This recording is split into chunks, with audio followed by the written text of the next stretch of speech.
So you want to read Batman comics, but you don't know where to start because there's literally thousands of them available to read. Well, I'm here to help.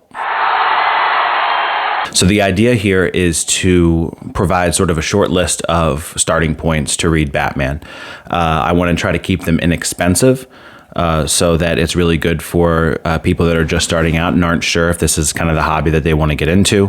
I want to make sure that they're new reader friendly, so we're not getting into Grant Morrison's Batman run or The Dark Knight Returns. I don't think those are great starting points for the character because I think they require a lot of previous reading, and I also don't know that it really provides the best beginning image of Batman for a new reader.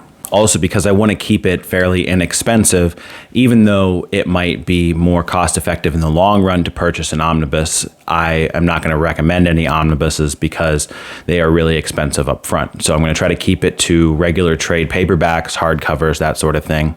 But the very most cost effective way to read Batman is to get the DC Universe Infinite app. It's a fairly cheap subscription and you get access to thousands of books. Honestly, to a certain point, it's a little overwhelming, which is actually why I don't have the subscription myself anymore. But if you're just starting out, it'll help you get a lot of books under your belt so that you can sort of figure out where to go next. So these aren't in any particular order, but just all great starting points. So let's get started. So my first suggestion is the Batman by Neil Adams book 3, specifically book 3 because it was the book that had the most stories where Neil Adams did the art and Denny O'Neil did the story. Denny O'Neil and Neil Adams are probably the best Batman duo out there. If you've ever seen Batman in his classic blue and gray suit, it's probably from a Neil Adams book.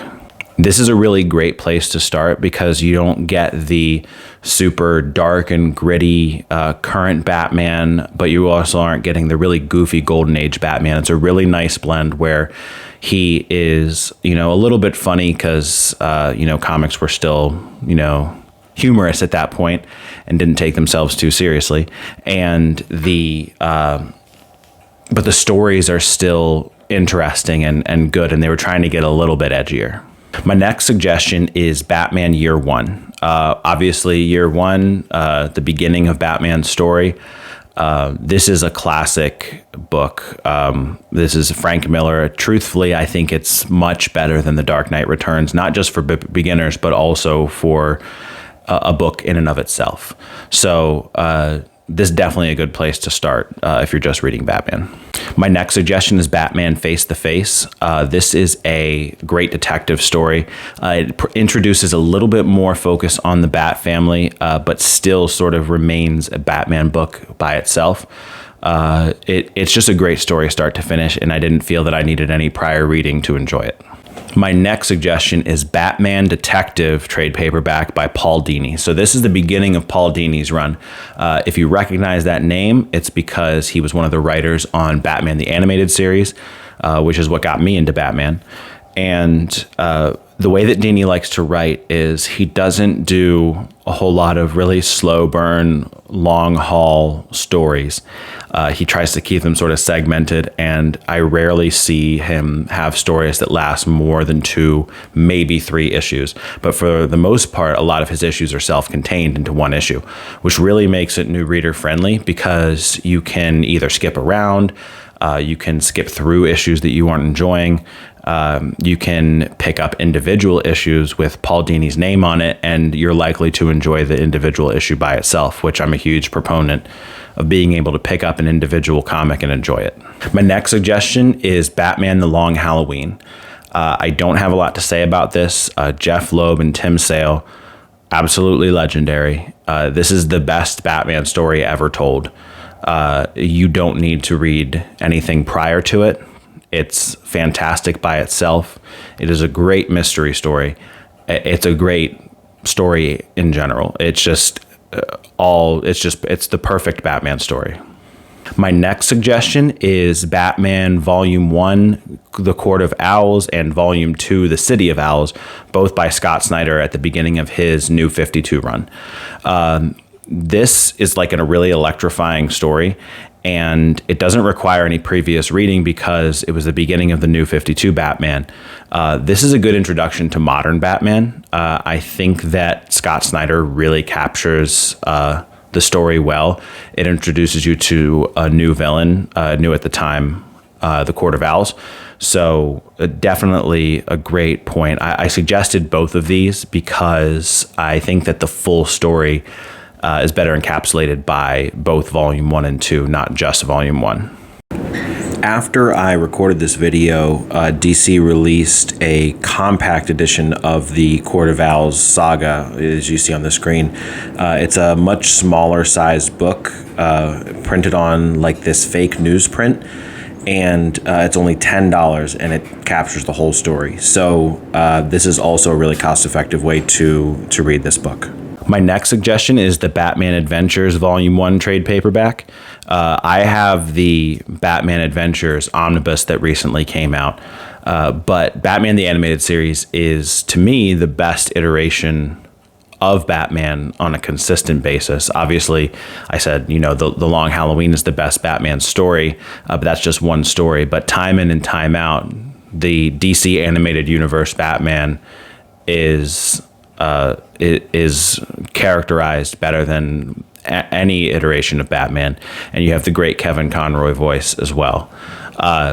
These comics do a great job of bringing that authenticity from the screen down to the page. I really enjoy them. They're fun, and even more importantly, I like to read them with my kids because they are based on a cartoon that is for kids, so they try to keep it kid friendly. So I definitely recommend the Batman Adventures. Additionally, Batman Adventures aren't bogged down by any continuity. You're basically limited to what's in the individual story that you're reading, and you don't need to know really any more outside of that.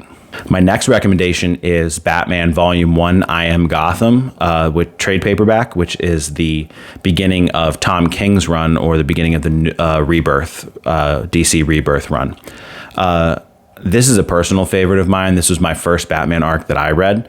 I really enjoyed it, and its sort of continuation into City of Bane, as well as the War of Jokes and Riddles, which a lot of people don't like, but I personally love. I enjoyed all of Tom King's run. That's a really good one to get onto DC Universe and read. That's how I read it. You're able to just sort of binge through it. It's really readable. It's great. I didn't feel like I needed any context prior. My only experience with Batman before that was the animated series. So, yeah, it's definitely great. I know Tom King can be a little intimidating because a lot of people have opinions about him, but I think his Batman run is just really great for beginners. My next and final suggestion is Batman Volume 1 Failsafe trade paperback. This is not my personal favorite, but I do feel that it's important that I point you in the direction of where is a good spot to start if you want to catch up to current Batman. This starts at issue number 125 and is the beginning of Chip Zdarsky's run. It's not bad by any means. It just, I don't think, captured me quite as much as some other Batman runs have. But this is the best place to start if you want to catch up to current Batman. I honestly think you could read Failsafe and skip the Batman of Gotham, which is the following volume. Although legacy issue number 900 is probably the best of the run so far. So if you do skip the Batman of Gotham, make sure you go back and get at least that issue. And then that carries into, I believe the current arc is the Dark Prisons arc. So that's how you could catch up with the current Batman run. So those are my suggestions for new readers of Batman. Obviously, there are a lot more different books that you could read with Batman. There's just so many options, but I think that those are really good ones to get you started. And then you can sort of carry on into, other books that might explore the Bat family a little bit more, that might get into a little bit of the background of Batman. and that rely on some of the other stories for context, such as, Batman R.I.P. by Morrison, Nightfall, which is an extremely long storyline, but I think is not a great one to start with because it's just so long and tiring, but it's extremely good. So definitely check out some of these other ones first, and then you can dig into the other stuff. Make sure you like the video, make sure that you subscribe. Please check out these other videos here, and thank you for watching.